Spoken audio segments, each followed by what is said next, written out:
Bonjour les amis. Les modèles de base, jusqu'en 2012, étaient propulsés par le familier TDV6 de 2,7 litres de son prédécesseur, développant 190 ch. Parallèlement, un turbodiesel de 3 litres, développé sur la base du 2.7 V6, était proposé. L'une des différences les plus significatives est la présence de deux turbocompresseurs parallèles. Le premier, de grande taille, est utilisé plus souvent à basse vitesse. Le second, plus petit, est activé lorsque plus de puissance est requise à vitesse élevée. Malheureusement, le nouveau turbodiesel a adopté le problème principal du jeune 2.7, faire tourner les chemises et détruire le vilebrequin. Les problèmes surviennent généralement à une distance de 150 à 250 000 km. Un autre problème courant est une fuite du joint d'huile de vilebrequin avant. En plus du joint d'huile, la pompe à huile doit également être remplacée. Un défaut dans le corps de la pompe a contribué à la fuite. Par la suite, la pompe a été modernisée. Le moteur diesel de 3 litres n'a pas de jauge d'huile habituelle, le niveau est surveillé électroniquement. Et par temps froid, cela peut échouer. Dans ce cas, un message de faible niveau d'huile apparaît sur l'écran de l'ordinateur de bord. Après plusieurs minutes de fonctionnement et de réchauffement du moteur, à vos risques et périls, le capteur reprend ses esprits et l'avertissement disparaît. Le système d'injection Common Rail de 3e génération avec injecteur piézoélectrique ne pose pas de problème particulier. Les turbocompresseurs diesel 3.0 doivent parfois être réparés après 150 000 à 200 000 km. Selon la réglementation, ils sont changés avec la carrosserie démontée, mais de nombreux mécaniciens effectuent cette procédure sans détachement. Le collecteur d'admission en plastique pourrait bientôt éclater. Les deux V6 diesel sont équipés d'un entraînement par courroie de distribution avec un intervalle de remplacement recommandé de 100 à 120 000 km. En plus de la courroie de distribution, la courroie d'entraînement de la pompe d'injection, située à l'arrière du moteur, devrait également être mise à jour. Heureusement, il peut être remplacé sans arracher la carrosserie. Les versions haut de gamme du Discovery 4 jusqu'en 2015 étaient équipées d'un V8 essence de 5 litres développant 375 ch. Ensuite, il a été remplacé par un V6 essence de 3 litres avec compresseur mécanique, 3.0 SCV6. Il a été créé sur la base d'un moteur de 5 litres avec un compresseur mécanique.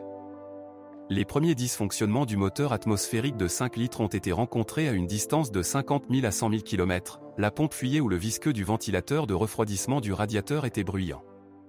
Et après 100 à 150 000 km, la chaîne de distribution pourrait commencer à vibrer en raison d'un tendeur défaillant ou d'un étirement de la chaîne. Le compresseur 3 litres n'a pas eu le temps de se généraliser. Selon les mécaniciens, son point faible est l'entraînement par chaîne de distribution de courte durée. De plus, le T en plastique du système de refroidissement peut fuir. Jusqu'en 2010, les versions de base S avec le moteur diesel 2,7 étaient équipées d'une transmission manuelle à 6 vitesses.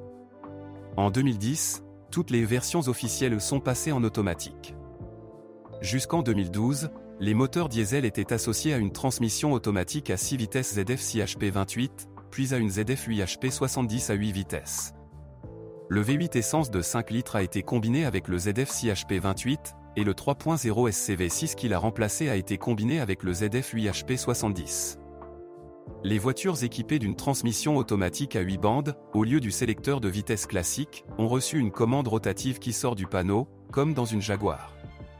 Les modes P, R, N, D, S sont activés par une rondelle ronde et le mode de sélection manuelle des vitesses est mis en œuvre à l'aide de commutateurs sur la colonne de direction.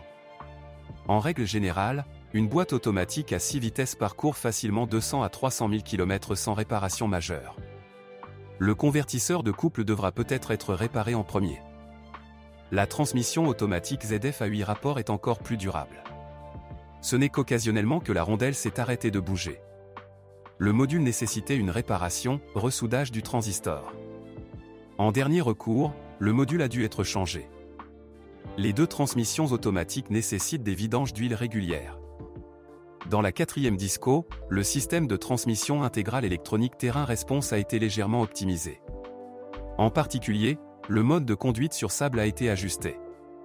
Selon le type de revêtement, le système ajuste lui-même la hauteur de suspension, verrouille les différentiels et modifie la sensibilité de la pédale d'accélérateur. Le système de transmission intégrale est très fiable et ne se soucie pratiquement pas des dysfonctionnements. De temps en temps, les propriétaires doivent changer les soufflets de joint homocinétique intérieur avant qu'ils fuient. Le poids de la lourde carrosserie en acier sur châssis avec la base 2,7 TDV6 est impressionnant de 2,7 tonnes. Une charge élevée sur l'essieu avant affecte la durée de vie des blocs silencieux, des rotules et des roulements de roues.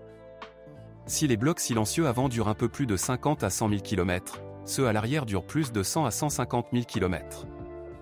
Les rotules et les roulements de roues avant ont une durée de vie similaire, 100 à 150 000 km. Les roulements arrière durent généralement au moins 150 à 200 000 km.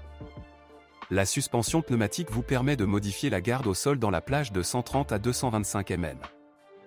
Vous devez payer pour la commodité en réparant périodiquement le câblage, le bloc de vanne, le compresseur, en remplaçant les capteurs de hauteur et parfois les cylindres à air. Les ressorts pneumatiques avant peuvent fuir après 150 000 à 200 000 km, tandis que les ressorts pneumatiques arrière sont presque éternels. Le levier de commande du frein de stationnement électrique est situé sur la console centrale, à gauche du sélecteur de vitesse. Parfois, le frein à main commence à se morfondre, refusant de débloquer les roues. La crémaillère de direction peut nécessiter une réparation, cognement, fuite, après 150 à 250 000 km. À ce moment-là, la traverse du cardan de direction peut également s'user. Discovery 4 est bien protégé contre la corrosion et ne présente pratiquement aucun problème de rouille. Mais le cadre des marchepieds optionnels pourrit après 7 à 10 ans.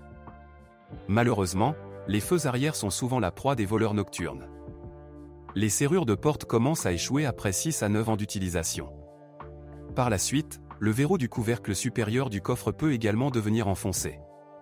La raison peut également être une défaillance du bouton de ligne réseau. Les dysfonctionnements des capteurs de stationnement sont souvent causés par un câblage défectueux.